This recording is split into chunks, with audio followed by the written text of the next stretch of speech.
Hello, you're listening to the HatchetJob.com gaming netcast with a short solo film review for you today, something to tide you over until our next regular discussion. Today's film is called Elite Squad, and I also want to touch on its sequel, Elite Squad: The Enemy Within. Elite Squad is a kind of dramatization based on fact of an elite police unit in Brazil called BOPE. And they are paramilitary, and what they do is they go into favelas and kill drug dealers. They have become the police force that are called in when regular police can't handle what's going on. And another thing that's interesting about them, at least as they are portrayed in the film, is that they are ideologically driven. They are not political. I've seen speeches given by ex-BOPE members who have become academics. These guys are not fascists, they're not political. They only deal with one issue. And supposedly because they are ideologically driven, the theory is that they are not corrupt.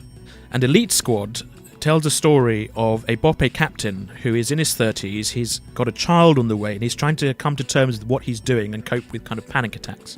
And it goes into how BOPE came about and the need for it because of the different layers and kind of veins of corruption that run throughout the entire police force in Rio, or at least this is what the film suggests. And it's good in terms of drama, it's great in terms of action. It makes you think how difficult it must be to work in those favelas because, of course, they are cramped spaces with multiple lines of sight towards the policemen.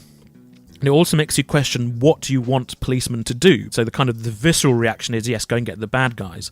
But then they start torturing them, and so you're not quite sure how you should feel about it. Elite Squad 2, The Enemy Within, is set a few years later, and the captain from the first film is now in government, and he's kind of being given a position that allows him to see just how deep the corruption goes. And a theme running throughout the films is how, while BOPE goes and gets the drug dealers, they aren't allowed to arrest or touch the middle classes who are an enormous part of the drug problem. And also how middle class teenagers or kids, for example, want to help out in NGOs in favelas, but the NGOs can't go in there unless they have drug lord permission.